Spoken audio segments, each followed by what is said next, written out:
Hello, hello, hello. Welcome, everyone. Welcome. We're going to be getting started within the next 2 minutes. So while you are piling on in here, since you have 2 minutes before we'll be getting started, go and get your water, go take a quick bathroom break, whatever you need to do. We're so exceptionally excited to have you join us. We'll be getting started shortly, 12:02 Eastern Standard Time.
All righty, it is 12:02 and we are going to go ahead and get started.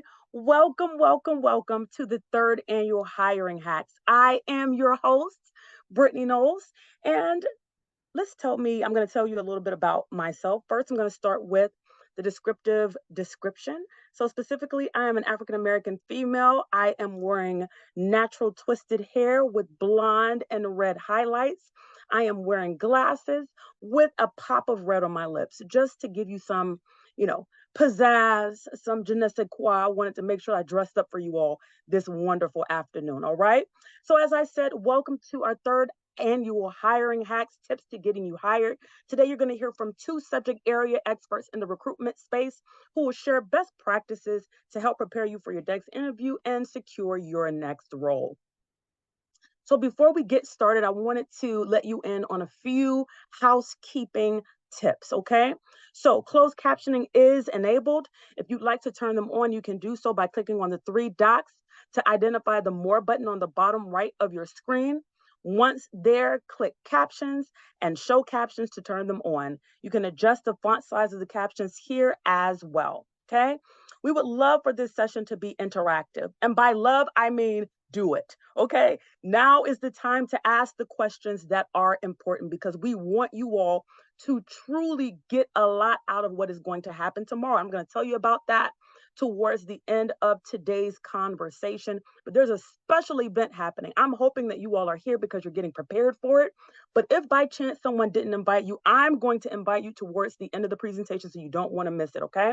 So, we want for you to ask those questions. And I, as the host, am going to be monitoring the live chat to provide those questions to our subject area experts as well. We have some of our amazing colleagues that are here in the audience. Hello, guys. So happy that you have joined us. We have some of these amazing people that will also be able to provide you all with some input and some content for questions that you may pose. Okay. Before I pass it over to Jolene, here's a little background on getting hired. We are a talent solution company that focuses on the intersectionality of diversity. Our mission is to connect underserved and underrepresented talent to inclusive employers. We have over 150,000 jobs on our job board and inclusive employers who are looking for talent just like you. If you're looking for resources to help you aid in your job search and haven't already seen our website, we encourage you to browse through our job board. To access the site, you can scan the QR code located on the left side, bottom left of the screen. Okay.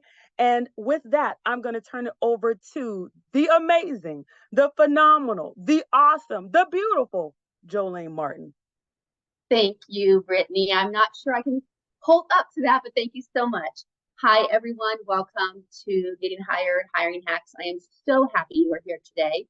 My name is Jolene Martin, and I am the Talent Engagement Lead, and I have over 25 years of experience in HR with a focus in recruiting. I am a white female, and I have light brown hair with blonde and copper highlights. I am wearing it down over my shoulders today.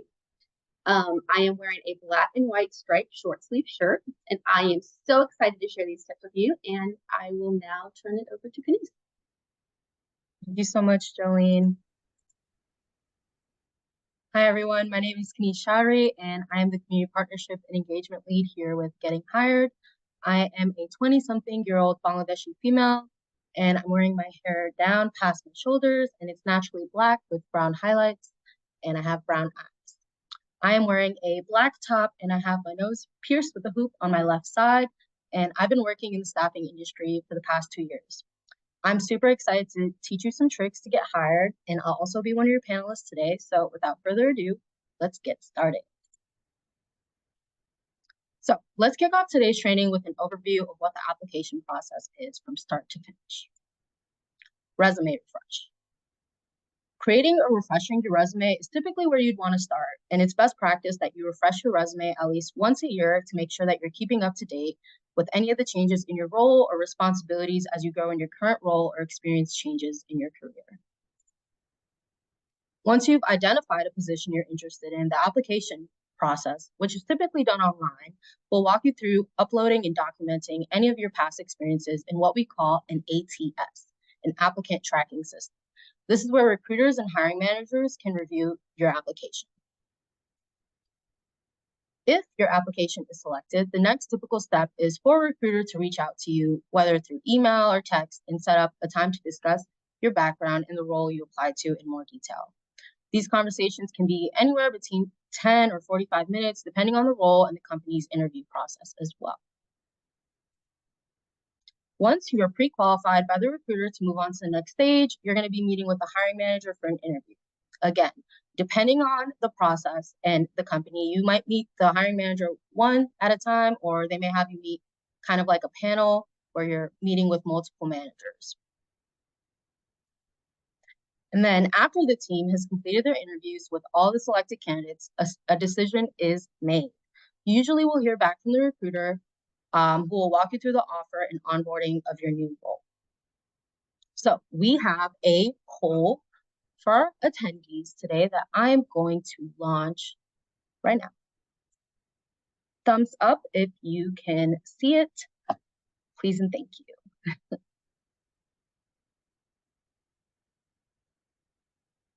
Awesome, I'm seeing those thumbs up, I appreciate that.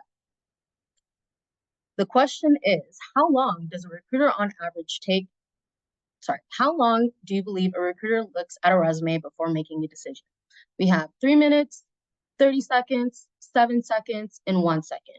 Right now, I'm looking at the results, and 30 seconds is in the lead at 64%. It's growing, it's growing, it's growing. All right, I think we've maxed out at 65%. All right, thank you all for your participation. That's what I'm talking about, okay? 100% answered.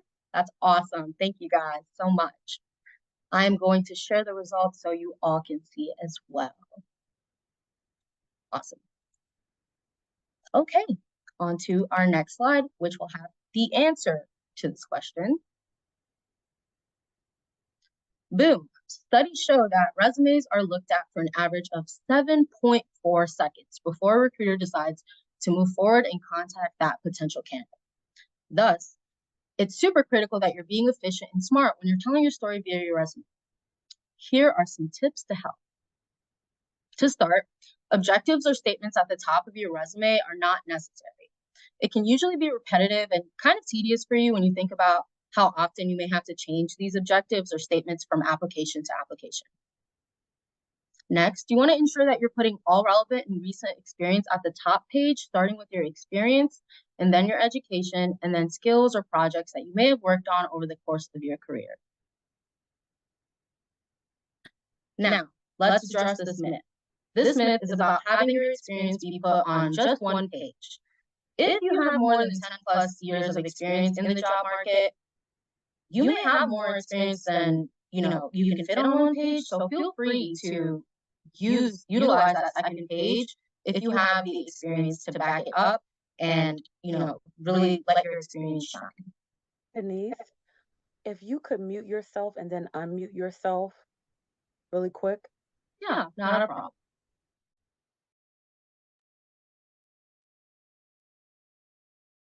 Okay, is my voice echoing now? Are we okay? It is still echoing, but we will try to see if there's anything that we can do. Keep going. All right. Okay, so for the next tip, it's okay to add some dimension or color to your resume. I always recommend a unique header where the name usually is on a resume.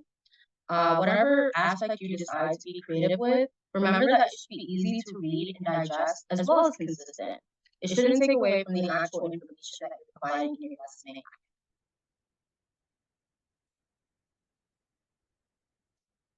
Next, email addresses are free. All right? If you have an email address that may be inappropriate or not professional, just create a new one and make it entirely dedicated to work stuff. It's a great rule of thumb to have an email address separate for job searching so that you have one place to store and search for information related to your next role. All right, punctuation and grammar, super important to the formatting of your resume. And as you update it, you want to make sure that any past experience and bullet points are in past tense, and all of your current work experience is in present tense. For example, if you have bullet points where you're using sentences, then make sure all of them have periods at the end. Denise, I am going to take over for a second. If possible, go on ahead and log out and then come back in. And while you're doing that, I'm going to be answering some questions that I got over in the QA, okay? All right. Awesome sauce. All right, so y'all are getting a treat. I'm going to take over for the next 20 to 30 seconds. All right, is everyone able to hear me clearly?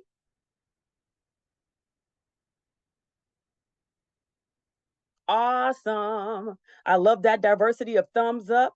Perfect, perfect, perfect. All right, so let's get into these questions, shall we? What are the biggest changes to resume structure or setup in a post pandemic environment? Are there things we should keep in the forefront of our minds? So I don't know. I know that Jolene was, there you go. There's the beautiful Jolene. Give Hi. us some knowledge. Hi, everyone. Am I echoing? No, you're good. Okay, right.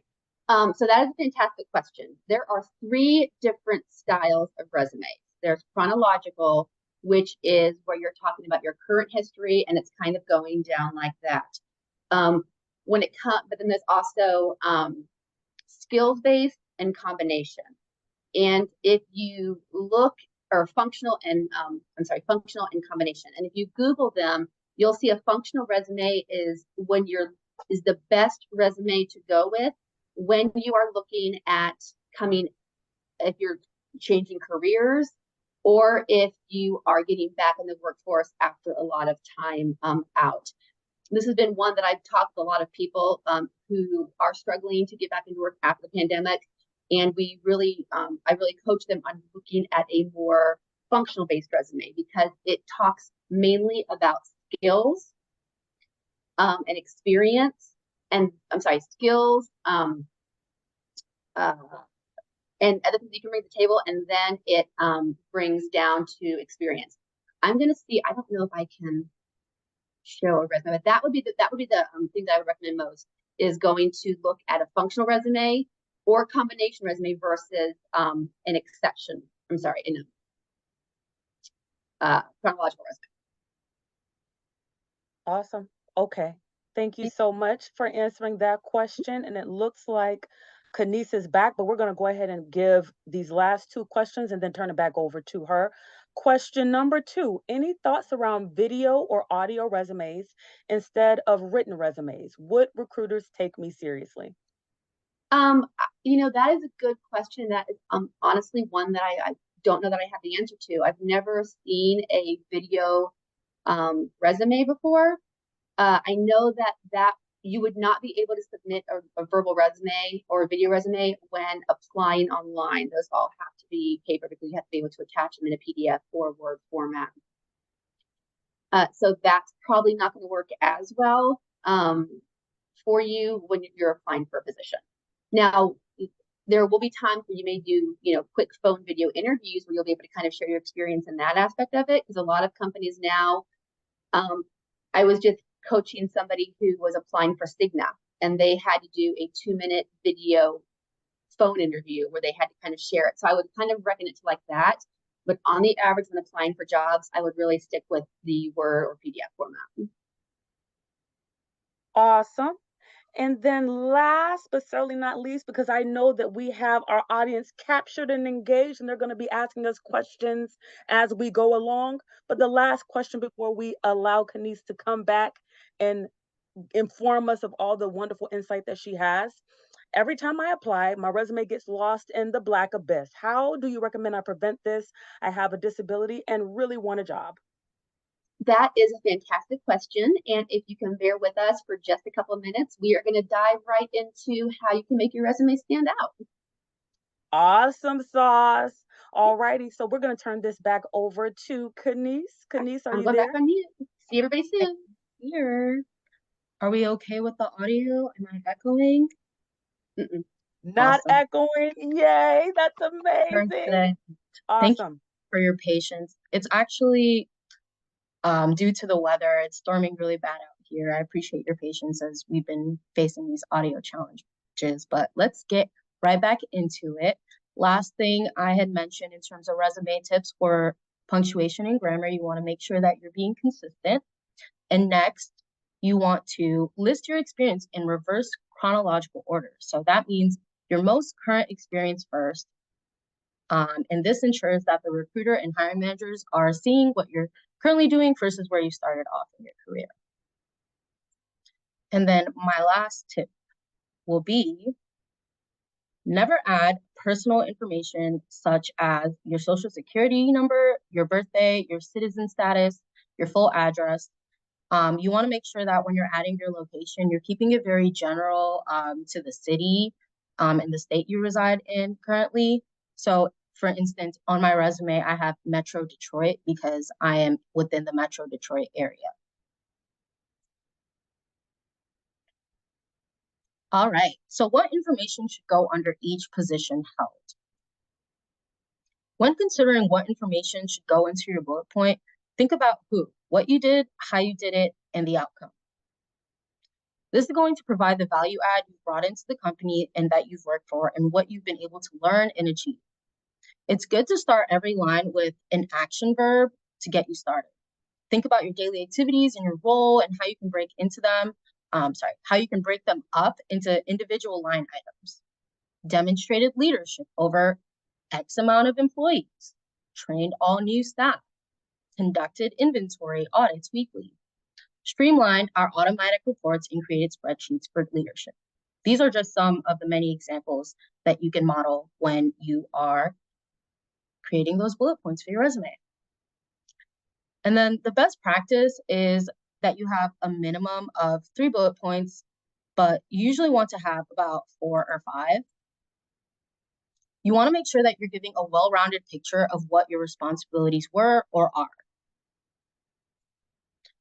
A resume overall presentation is important, and you want to make sure that it's easily readable and well thought out. You want to keep your resume consistent, as you've heard that many times already, with whichever format you use is important. So, for example, if you underline your experience section, you want to make sure you're also underlining education. If you choose to spell out January when putting out the date, spell out all of the months versus going back and forth between shorthand and written out language. So for our next part of the presentation, we're going to talk about how to attract and build your LinkedIn profile. What are the benefits to having LinkedIn? What does it allow you to accomplish? Well, LinkedIn will allow you to connect and network, directly apply for jobs, learn about the current market, attract potential employers, show skills, projects, interests, and certifications, give and receive endorsements from colleagues. I'm going to go back from connect and network and kind of just talk about each bullet point here. You are able to connect and network with recruiters and colleagues directly. It's a professional social network. You're also able to directly apply for jobs and or get alerts for any new positions that fit your profile or the type of roles that you're seeking. You're also able to learn about career fairs or any free meetings, such as this one. I know that many of you may have learned about hiring hacks through our LinkedIn. You're also able to learn about the current market and then also notice any similar backgrounds and skills in the job market. You're able to see what companies are hiring for, and you're able to see the experience for other people with similar job experiences so that you are able to kind of see what they're doing and how they've taken their career from point A to point B. You can attract potential employers in one place, not just a single company. So just a personal example, I actually found out about the Allegis Global Solutions through LinkedIn. It's actually how I got my first job post-graduation. So I highly, highly recommend LinkedIn as a resource for especially people who have just recently completed their education, or if they're just trying to learn more and are not quite ready to put their foot out into the door.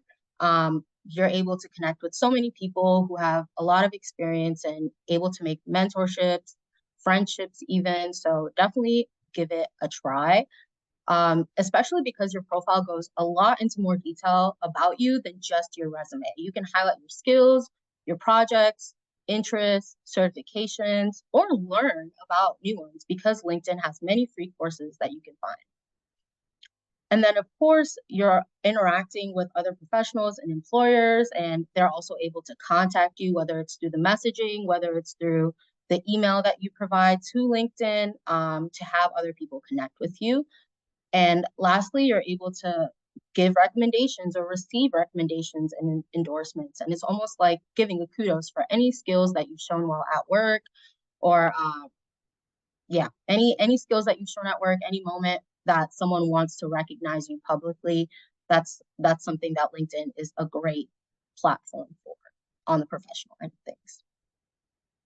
So how to set up your LinkedIn. In case you're not aware, let's quickly walk through it. Head on over to linkedin.com, use your email address and create a password, and make sure to write down this password and set up your two-factor authentication, because let me tell you, you're not going to be able to log in without having these things stored safely somewhere. And you want to make sure that this is a situation you're going to be using the email specific to your job search. So remember how we mentioned that professional email?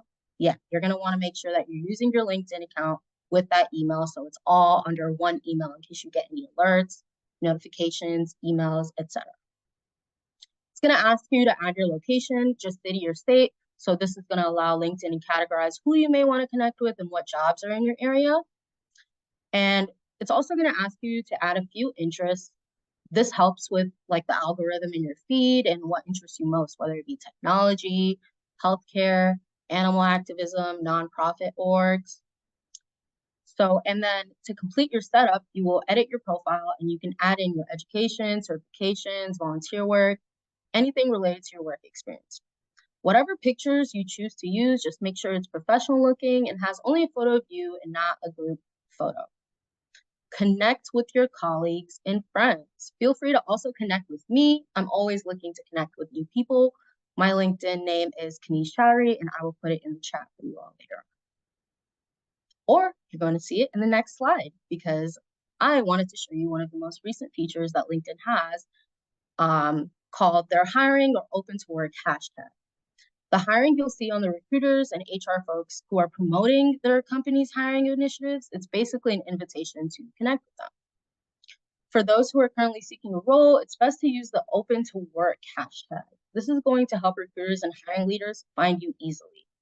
Once you're on your profile page, you're going to click open to. There are a few options, but you're going to want to click where it says finding a new job.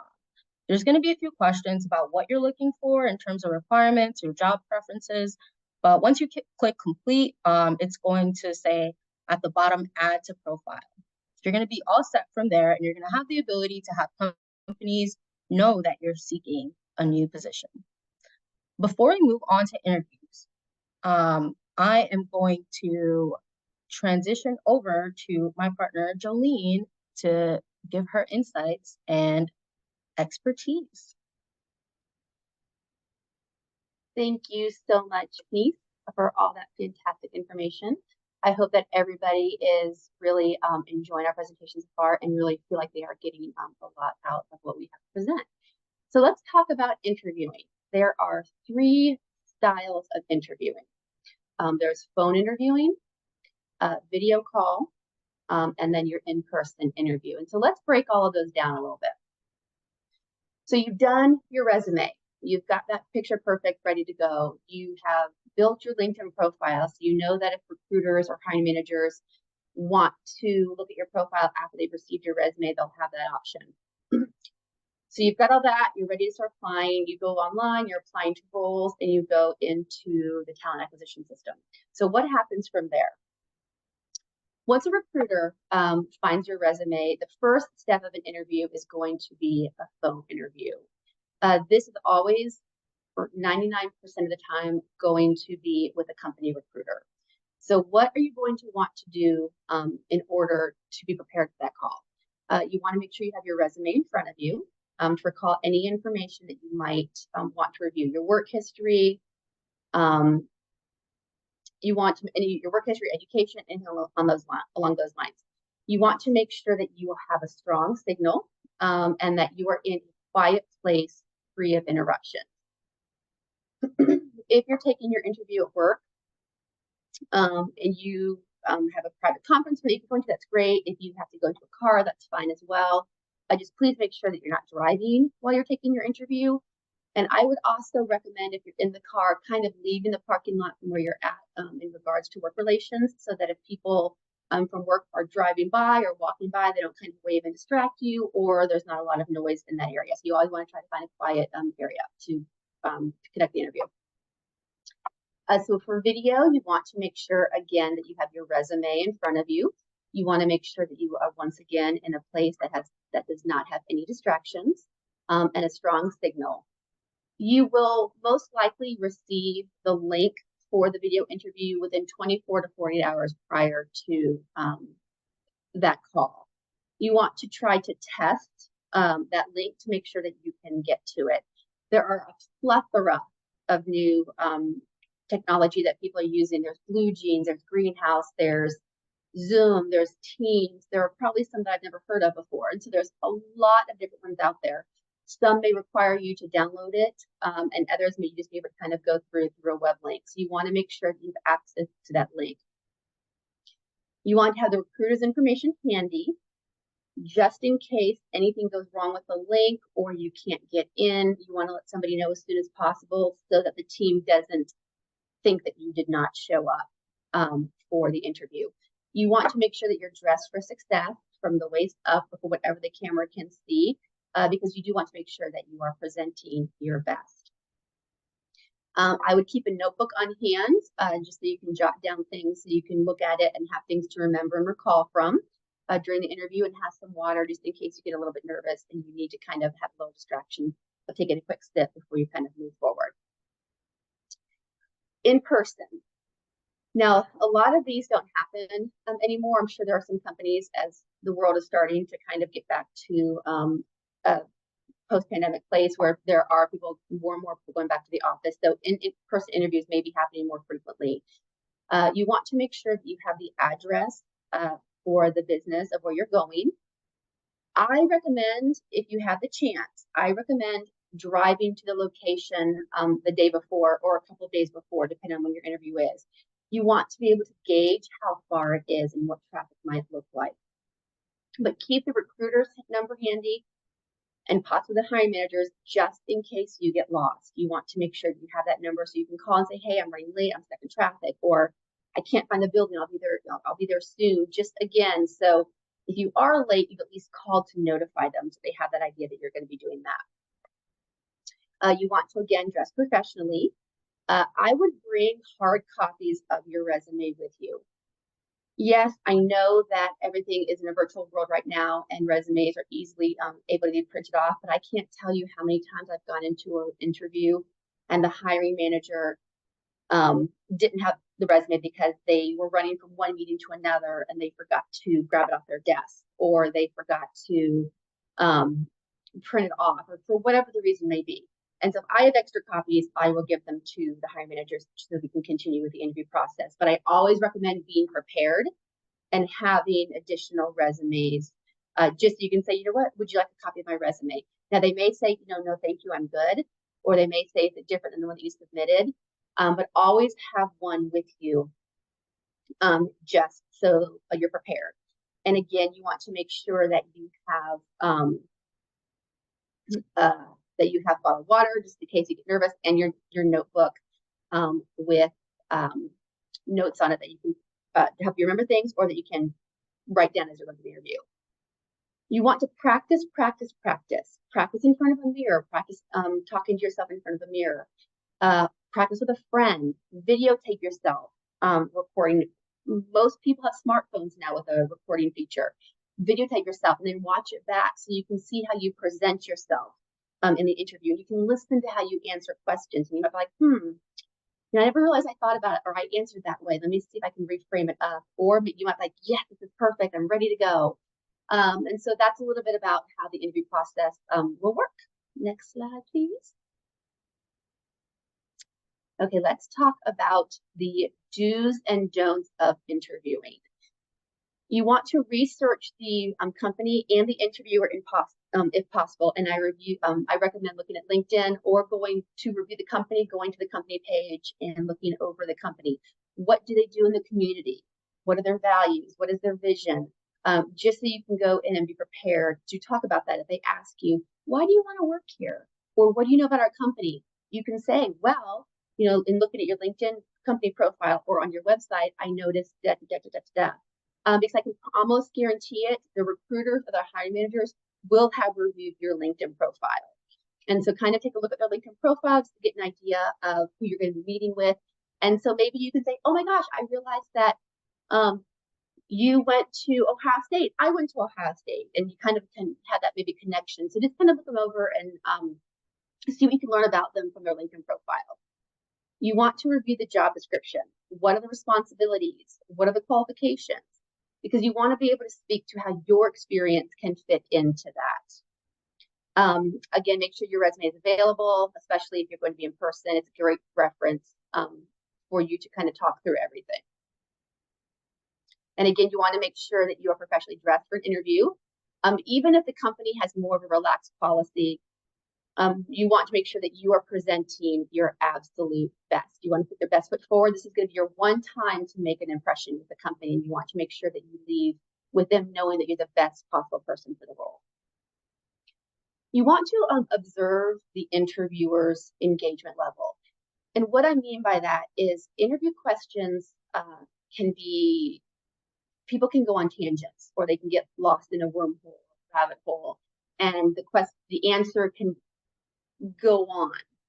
I've done it. I'm guilty of that. I'll just keep talking because then I start panicking because I keep talking. You want to kind of look at their reactions, and are they losing eye contact?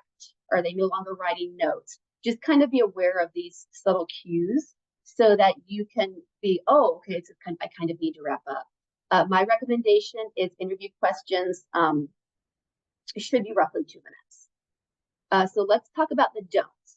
Recruiters and hiring managers only have so much time that they can give during these interviews, roughly 30 to 60 minutes. And their goal is to get to know you. And your goal is to get to know the company and the position. So you want to make sure that you have questions ready that correlate with your must-haves for your next level role. It's a two-way street. This interview is just as much about you getting to know the team and the company as it is for them to get to know you.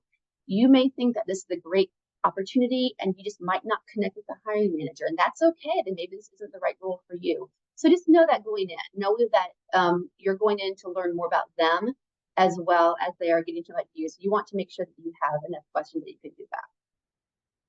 Try to avoid the blunt answers. Yeah, no, okay, sure, I've done that before, or no, I haven't. You want to make sure that you are answering a question in detail, but not so long that it continues on. So again, like 2-minute mark. Questions surrounding why you left a role could influence you to talk negatively about a past employer, and you want to avoid that at all costs. Instead of talking negatively about a company or a past manager, the best thing to say is why it didn't fit with your career goals anymore. I had gone as far as I could in that role, and there was not an opportunity for me to develop anymore, or there wasn't an opportunity for me to move forward, or the cultural fit just really doesn't align with what I value. Things along those lines. Compensation can be a taboo topic as well. You should be able to discuss that first in the interview round when you're on the phone interview with the recruiter.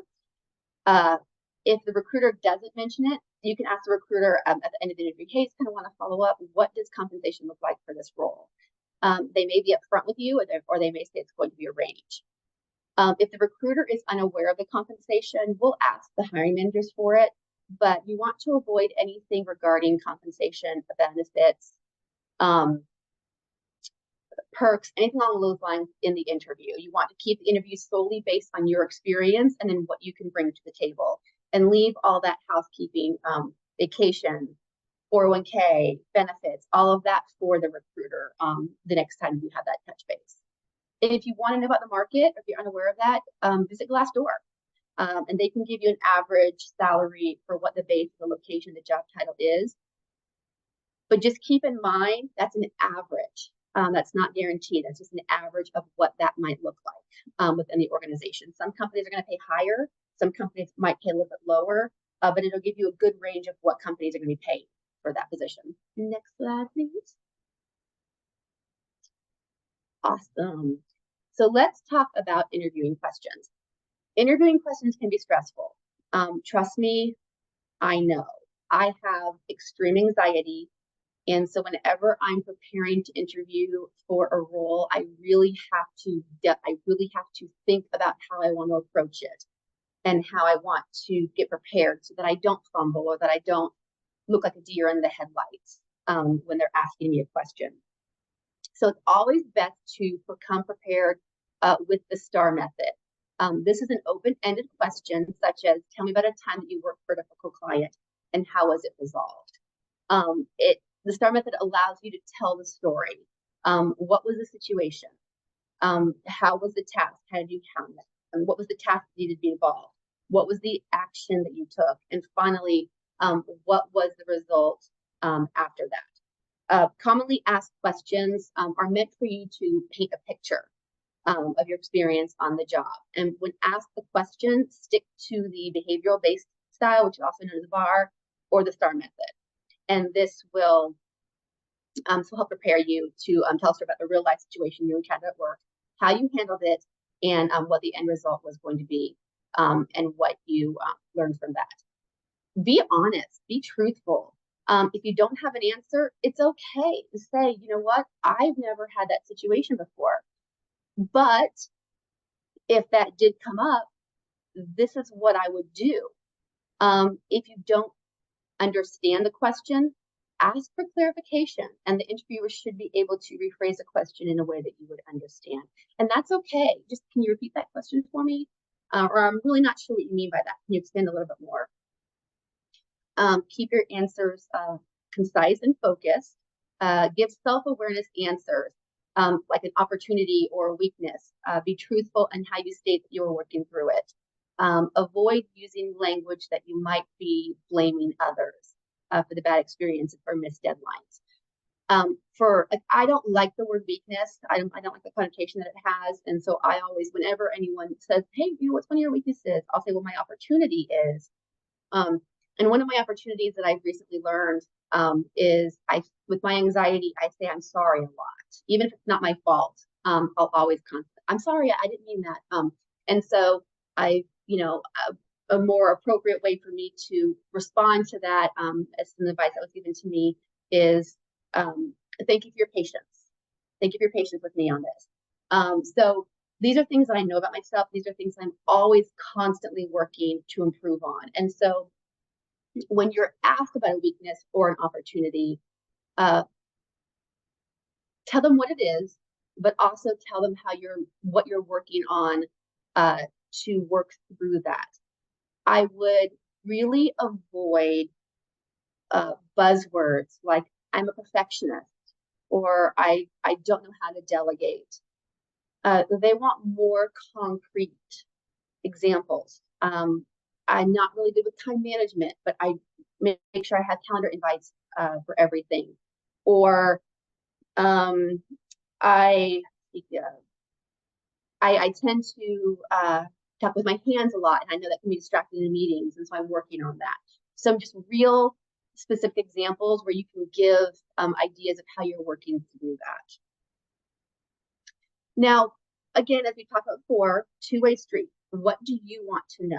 So you would need, I recommend having 3 to 5 business or job related questions that you want to ask the team. And we will go over examples of both questions you may be asked and questions that you might want to ask in the following slides. But right now, we're going to launch a poll. What topics are appropriate to discuss during an interview? Let's see if we can type in some answers.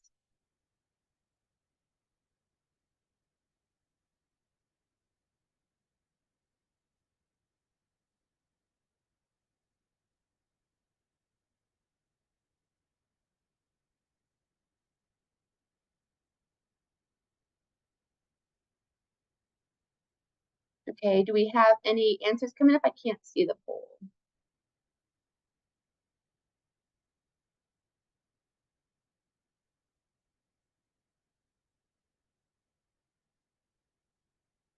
Brittany, can you hear me? Yes, I can. And Okay. we have people that are responding to the messages. We are at 22%. Even if you don't believe that your answer is correct, go on ahead and put it in here. We want to be able to provide you with that input. We're Sorry, at 25%. awesome. What kind of responses are we getting? Once I end the poll, I should be able to see because it's a short answer response. Okay. Awesome. We're at 37%, 40%. That's amazing. 43%. I love this engagement. This is just awesome. Thank you so much for engaging with our poll. It's exciting to see the results that you are going to be sharing with us. I want to get to at least 50%. We're at 47% now. Go on ahead, type your answers in. We'd love to hear from you.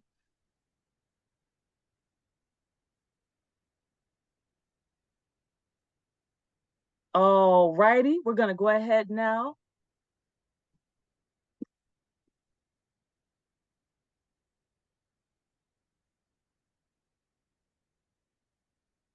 Is everyone able to see the short answer responses?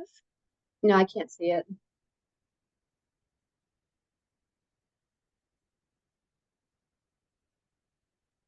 Hmm.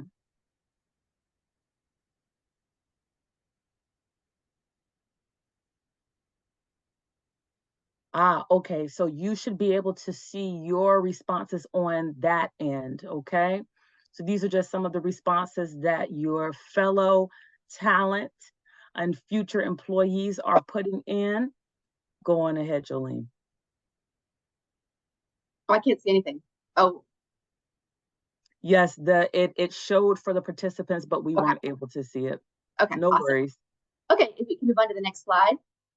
So let's talk about examples of interview questions that you might encounter. Tell me why you're back in the job market and seeking a new opportunity. An answer might be, I would like to move on to a new role that will provide me with more development opportunities. Tell me about a time you made a mistake. Avoid comments like, oh, I'm not sure I can think of one, or I don't have any. Or, well, I know I made mistakes in the past, but I don't know what they are. And that is why, like, I recommend having a notebook.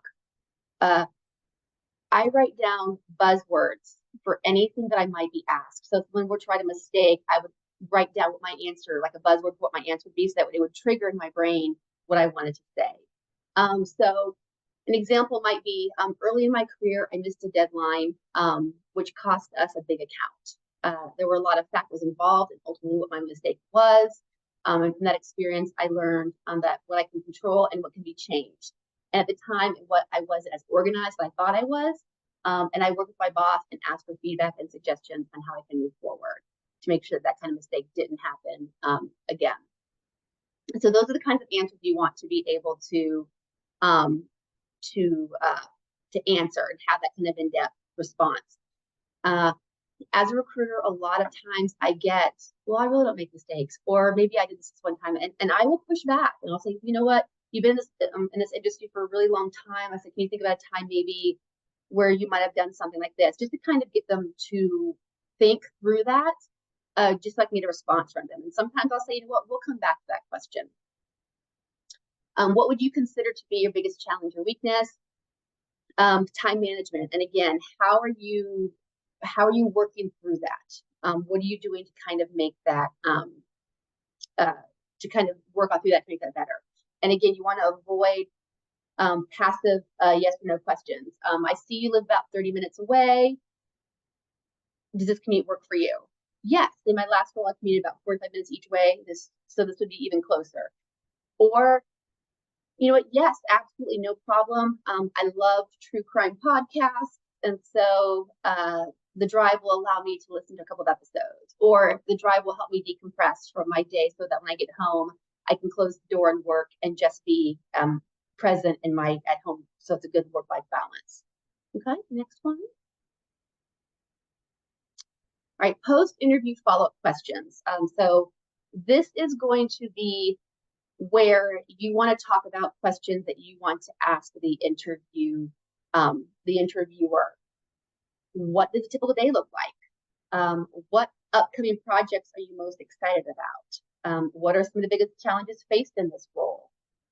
How do you collab on events with other departments? And how does the team maintain strong bonds? And that one is critical, especially if you're in the remote world. It is so important to know, how do teams interact?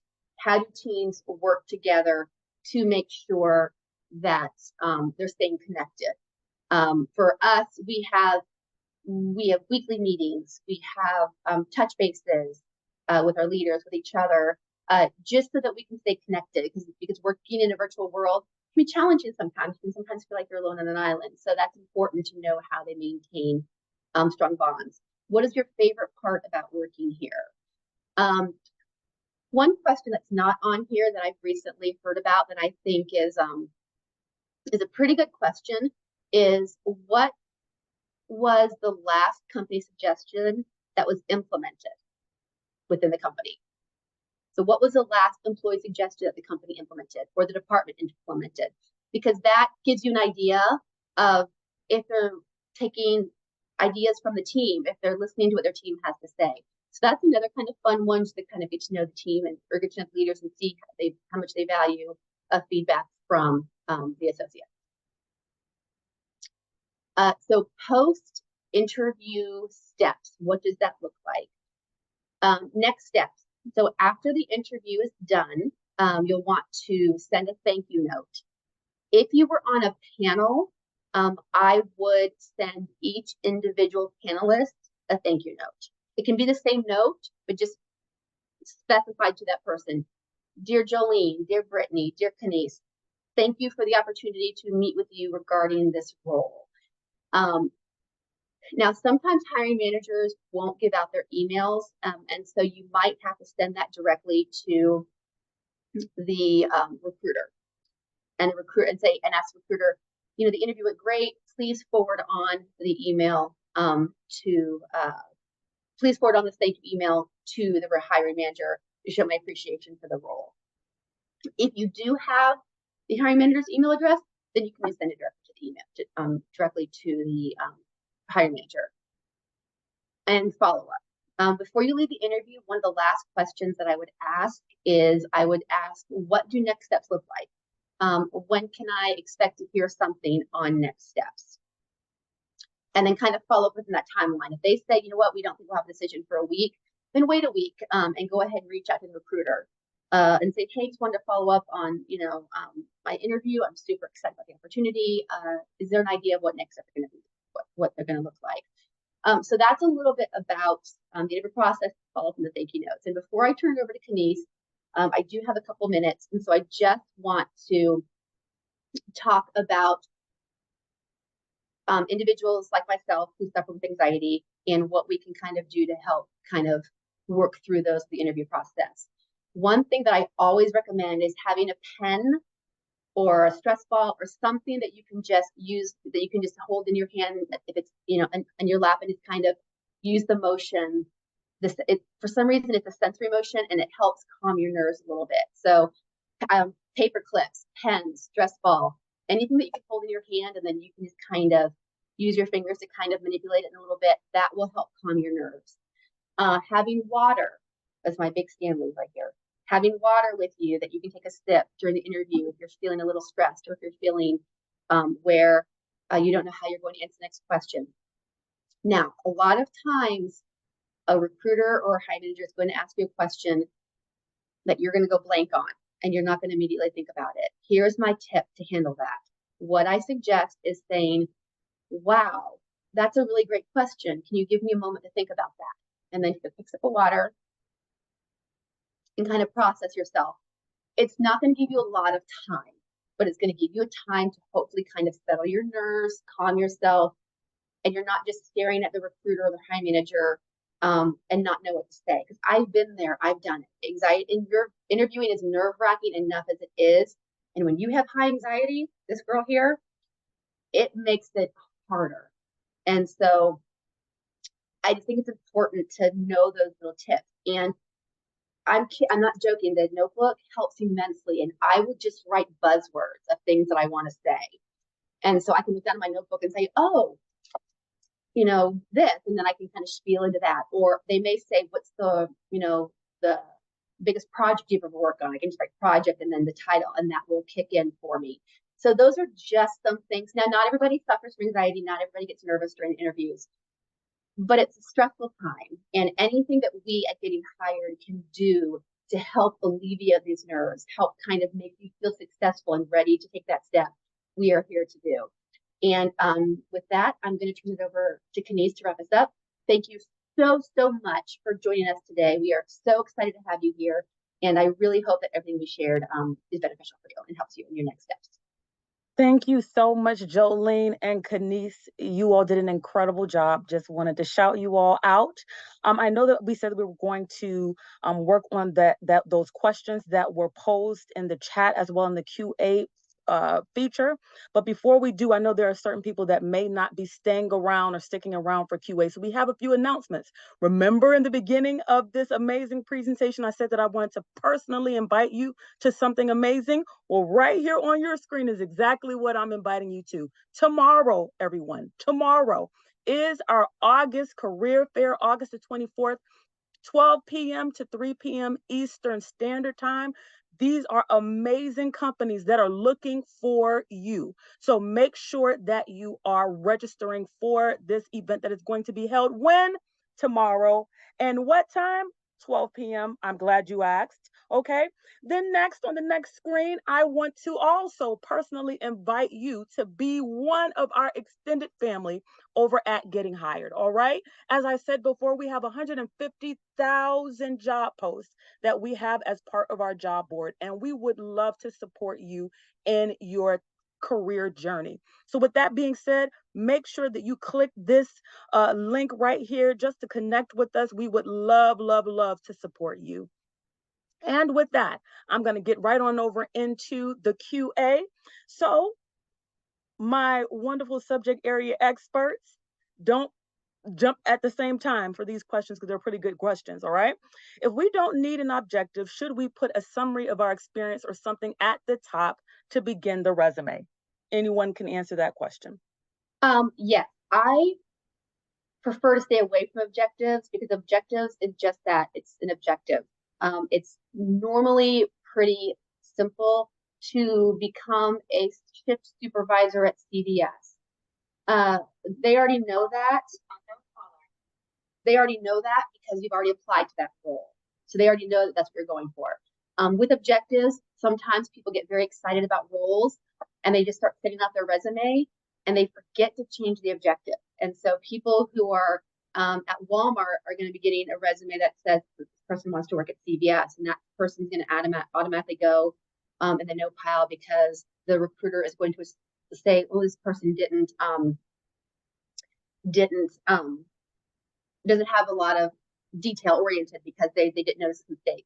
I always recommend a career summary or a summary of highlights that tells you, with me, 25 years of experience in recruitment, outgoing, engaging, individual, speaks up, da da da da. So I would always stick with not objectives, with career summaries and highlights. So yeah, absolutely, great question. All righty, next question. When doing interviews, what happens if they want you to do video but you don't have access to video? Um, that's a good question. I can't answer that because I don't know what their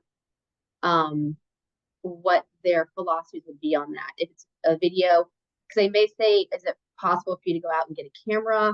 They may say, can you borrow somebody's laptop? Or they may try to do it in person.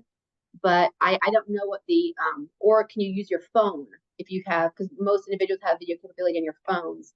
So it's not the best solution to use it from your phone. I would highly, if you do that, I would strongly recommend you you don't hold it like a selfie. You post it on something so it kind of sit there and they can kind of see you. But that would be something you have to walk through with a recruiter to see what kind of accommodations they could do for that. Hey, thank you so much. And I was just reminded the amazing Kanice put into the chat a link for tomorrow's virtual career fair. So if you didn't have an opportunity to click on the QR code, you always have the opportunity to be able to click that link that was shared. Thank you so much, Kanice. All right, next question. I have job experience at the end of my resume that I split into two. I was brought in as a temp, stayed 3 years, continued working for another 3 years. Part of the time I spent there goes past the 10 years. Do you think I should list it as one job experience? No, no. Typically, what I recommend is if you've been with one company for a long time, when you have the company, here, and then you have your dates of hire here. I would have your complete dates. So if you worked from 2000 to 2020 with one company, I would have that, your company name, and then the dates. And then underneath it, I would have manager from this date to this date, team lead from this date to this date, because each job is going to be different skills that you did. And so you want to make sure that you can show them how you grew your career and what skills you did under each level. Awesome. And I see someone said, can you please put the link up, that slide? If we can go back to that slide while we're answering the QA, I want to make sure that you all are able to connect with us. Super important. Thank you so much for asking for that. All right. Going right back into that question and answers. If you don't know the answer to a question a recruiter asks, what is the best way to address that? Be honest. Be honest. And I would say, I'm sorry, I don't know, or I haven't faced that situation before.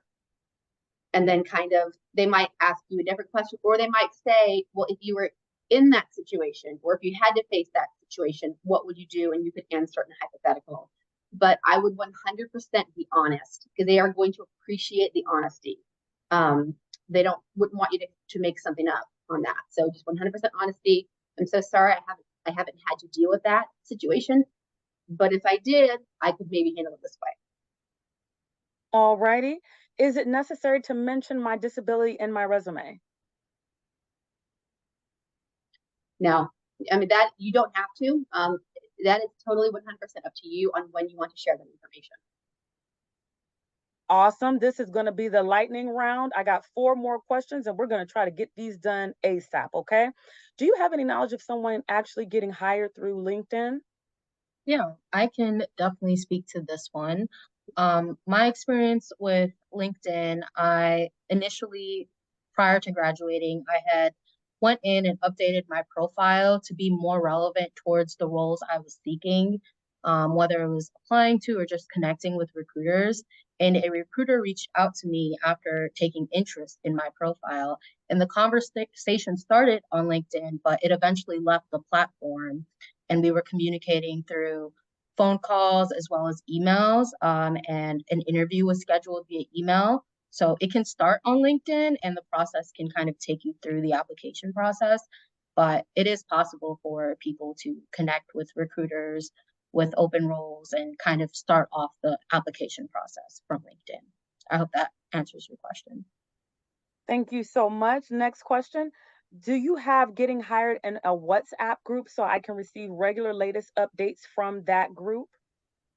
So we do not have WhatsApp. We have our website, which is gettinghired.com. If you scan the QR code, it'll take you directly to the registration link. We also have LinkedIn, we have Facebook, as well as Instagram, and that's where we post any information, flyers, links to our upcoming events or any professional development opportunities. All righty. Thank you so much, Kenise. Next question. If online application asks for optional cover letter, should you respond best practices? Say that again. If an online application asks for optional cover letter, should you respond best practices? Okay. I don't necessarily recommend cover letters.